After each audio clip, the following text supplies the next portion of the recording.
వాళ్ళు అలాగా ఎంతో కాంచి చిన్నప్పటి నుంచి కూడా వాళ్ళు అలాంటి నమ్మకాలతోటి వాళ్ళు పెరిగారు. ఇవాళ మనమేదో నేనేదో ఇక్కడ యూట్యూబ్ ఛానల్‌లో నేను చెప్తున్నాను కదా అని చెప్పి ఎవ్వరు మారరు. అది మార్చడం అనేది చాలా కష్టమైన వ్యవహారం. ఈ విషయం కూడా నాకు చాలా బాగా తెలుసు. ఎందుకంటే నాకు 2, 3 రోజుల క్రితం ఒక అనుభవం జరిగింది.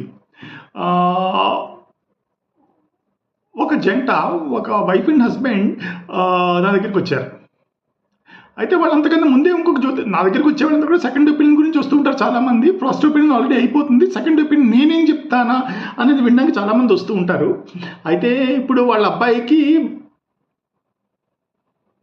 ఏవో యాక్సిడెంట్లు అవ్వడము, లేకపోతే స్కూల్లో చదువు సరిగ్గా రాకపోవటం ఇలాంటివి ఏవో జరుగుతున్నాయి మొత్తానికి. చూడడానికి ఆ అబ్బాయిని కూడా నేను చూశాను. చూడడానికి ఫిజికల్‌గా అబ్బాయి మాత్రం చాలా బాగానే ఉన్నాడు. ఏమీ మామూలుగా 5 ఏళ్ల పిల్లాడు, 6 ఏళ్ల పిల్లాడు ఎలా ఉండాలో అలాగే ప్రవర్తిస్తున్నాడు. కానీ పేరెంట్స్ దృష్టిలో వాళ్ళు అనుకున్నట్టు పెర్ఫార్మెన్స్ చేయలేక స్కూల్‌లో సరిగ్గా చదవట్లేదనో, ఓకే పేరెంట్స్ దృష్టిలో 99, 100 వస్తే కానీ చదివినట్టుగా కాదుట. ఈయనకి 80, 85 వస్తేనే సరిగ్గా చదవట్లేదండి. అప్పుడప్పుడు అల్లరి ఎక్కువగా ఉంటుంది. ప్రతిసారి బయట ఎక్కడో పట్టడమో ఏదో యాక్సిడెంట్ జరగడం జరుగుతుంది.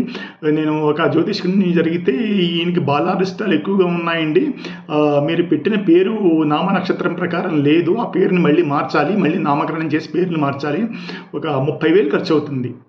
పేరుని మారుద్దాం. సరే, పేరు మారుస్తారా మార్చరా? నేను ఆ శాస్త్రంలో నిష్ణాతుడిని నేను కాదు. నేను పూజారిని కాదు. నాకు ఆ శాస్త్రం గురించి పరిచయం లేదు. నన్ను వాళ్ళు అడిగి నేను వాళ్ళకి ఏం చెప్పి పంపించాను అనేది వేరే విషయం. నేను మీతోటి ఏం చెప్పదలుచుకున్నానో వినండి. నామ నక్షత్రం ప్రకారం పేరు పెట్టాలా? ఎంత మాత్రం కాదు. ఇది పూర్తిగా తప్పుడు ప్రచారం. నామ నక్షత్రం ప్రకారం, మీ జన్మ నక్షత్రం ప్రకారం పేర్లు పెట్టాల్సిన అవసరం లేదు.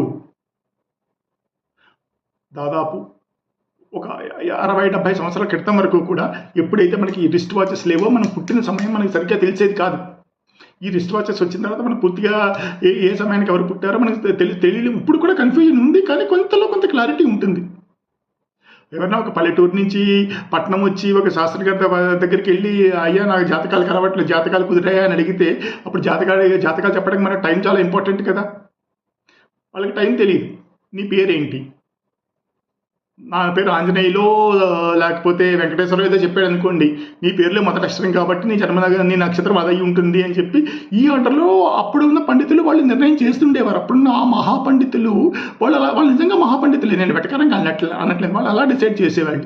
కానీ ఇప్పుడు దాన్ని పూర్తిగా వెర్రితలలు వేసి, విజ్ఞానం వెర్రితలలు వేసి దాన్ని రివర్స్ ఆర్డర్లో డిసైడ్ చేస్తున్నారు. ఈ నక్షత్రంలో పుడితే మీ పేరు ఈ అక్షరంతో స్టార్ట్ అవ్వాలండి. ఇలాంటి వెర్రితలలు చాలా వేస్తున్నారు. ఇలాగా వెర్రిగా చాలా ప్రవర్తిస్తున్నారు.